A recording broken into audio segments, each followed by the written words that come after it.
Bismillahirrahmanirrahim. Assalamualaikum warahmatullahi wabarakatuh.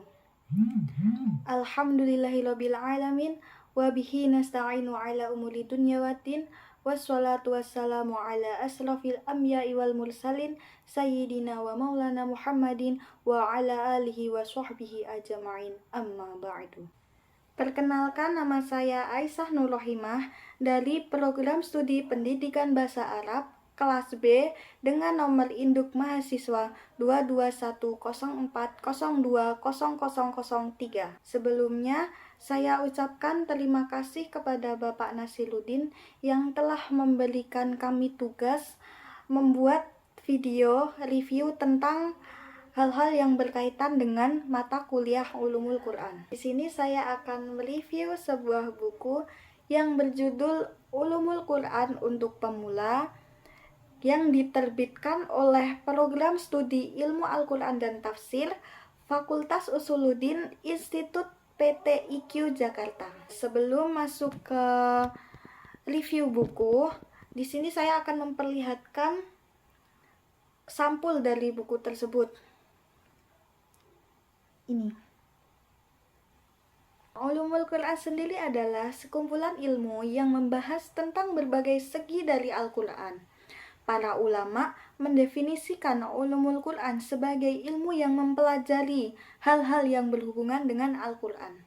Di sini saya akan sedikit membahas tentang apa sih isi yang ada di dalam buku ini.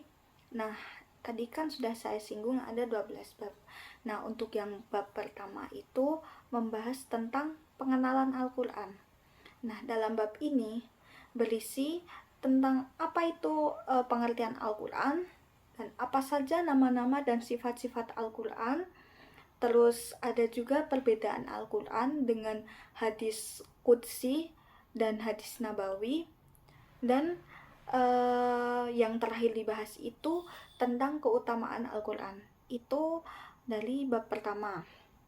Untuk bab yang kedua itu membahas tentang wahyu. Nah, di sini di bab ini itu pokok-pokok yang dibahas itu ada apa sih pengertian wahyu dan bagaimana sih cara-cara penyampaian wahyu kepada Nabi. Terus apa saja macam-macam wahyu yang dialami oleh Nabi Muhammad, dan ada juga kewahyuan Al-Quran. Terus ada hukum yang memutuskan hukum tidak dengan wahyu yang diturunkan Allah. Lanjut ke bab 3. Pada bab 3 ini membahas tentang nuzulul Quran. Nah, di sini tidak jauh ya sama bab-bab sebelumnya, yaitu yang pertama dibahas itu tentang apa itu nuzulul Quran atau pengertian nuzulul Quran.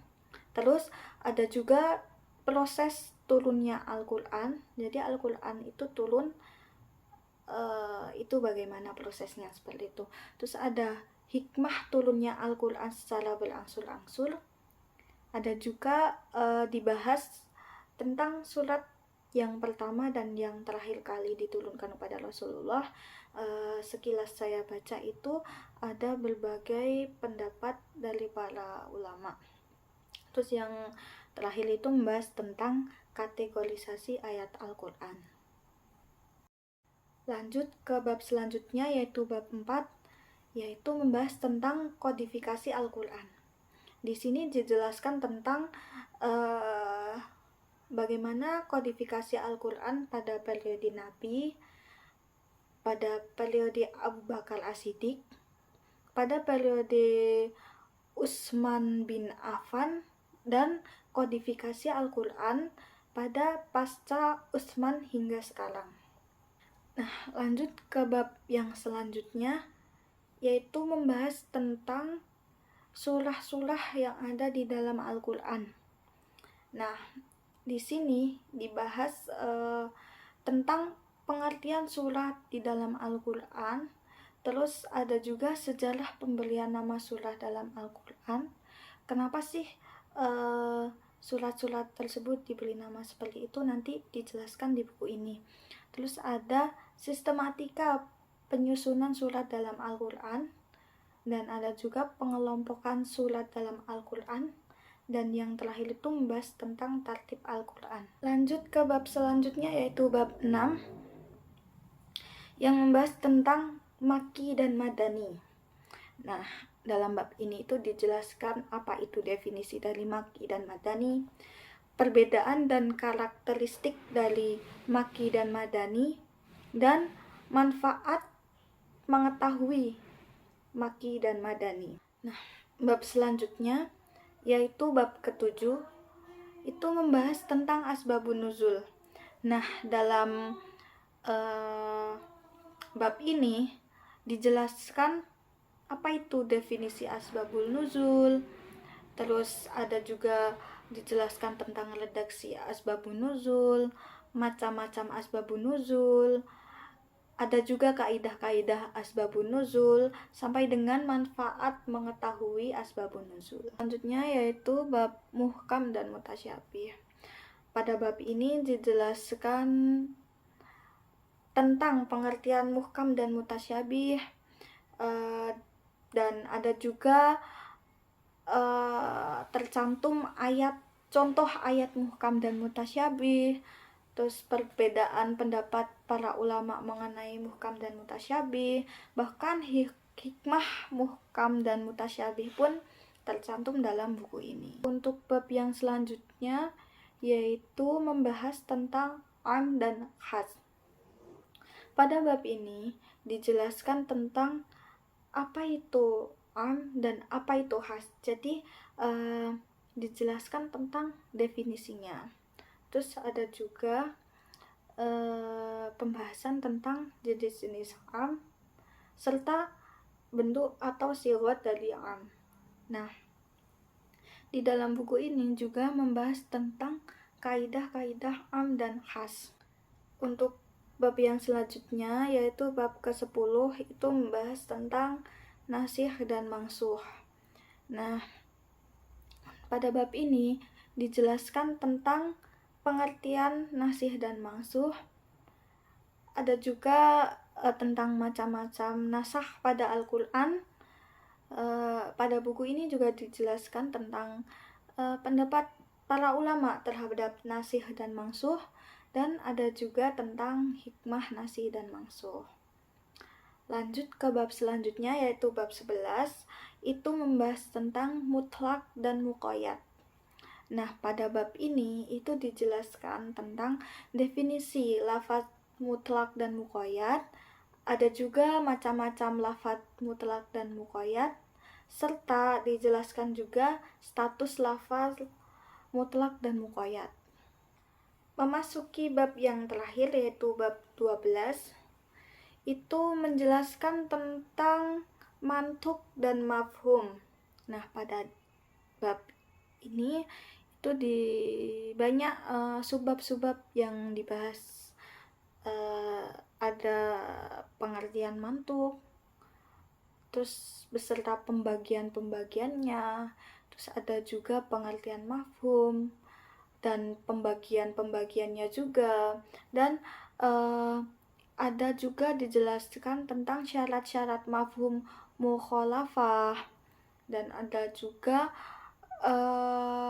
pokok bahasan tentang berhujjah dengan mafhum, dan ada juga tentang pendapat para ulama. Mungkin itu tadi review dari saya. Lanjut ke pembahasan berikutnya yaitu tentang kelebihan dan kekurangan dari buku yang saya bahas ini. Menurut saya, kelebihan dari buku ini itu yang pertama, itu mudah diakses.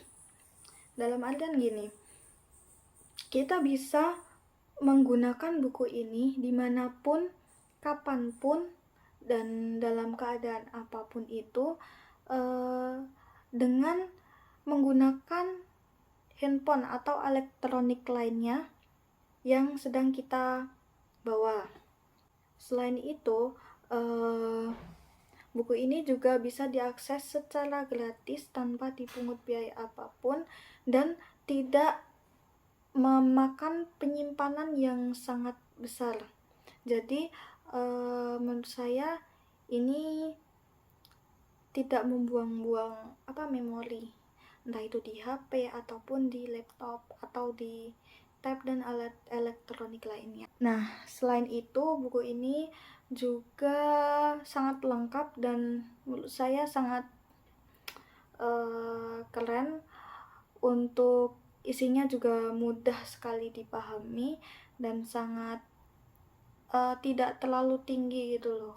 Kan ada juga kan buku yang kata-katanya terlalu tinggi atau kayak masih kalau untuk pemula itu masih kayak sulit. Nah, ini benar-benar buku ini memang direkomendasikan untuk buku pemula, untuk seorang yang mungkin baru awal-awal belajar tentang ilmu-ilmu Al-Quran. Nah, di sini juga sangat lengkap, sangat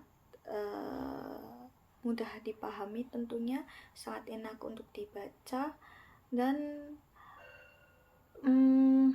bisa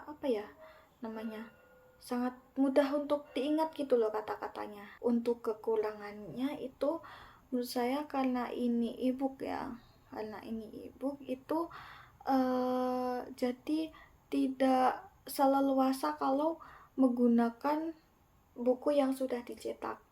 Nah, kan jelas berbeda jauh ya kalau menggunakan HP, lama-lama bisa menjadi sakit atau bisa mengganggu penglihatan, kesehatan mata gitu. Itu sih menurut saya. Kalau kekurangan yang lain tuh mungkin dari segi penerbitnya. Di sini kurang dijelaskan siapa aja yang tokoh-tokoh yang menerbitkan. Kemudian di sini juga ada pada bab-bab itu di bawah bab itu ada nama-nama orang, mungkin itu yang menjelaskan atau yang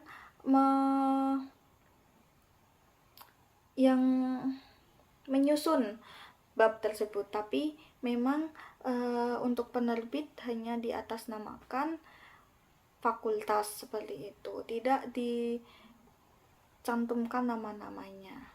Mungkin itu saja review buku dari saya. Apabila kurang jelas ataupun masih banyak kurangnya, saya mohon maaf. Memang saya bingung mau mereview buku seperti apa, dan saya akui memang saya tidak menjelaskan kembali apa yang ada dalam buku ini. Saya hanya menjelaskan apa sih yang dibahas dalam buku ini. Itu saja sih kalau dari saya. Mungkin kalau lebih jelasnya bisa membaca sendiri, bisa dicari di web, judulnya Ulumul Quran untuk Pemula. Nah, semoga bermanfaat. Kurang lebihnya mohon maaf. Wassalamualaikum warahmatullahi wabarakatuh.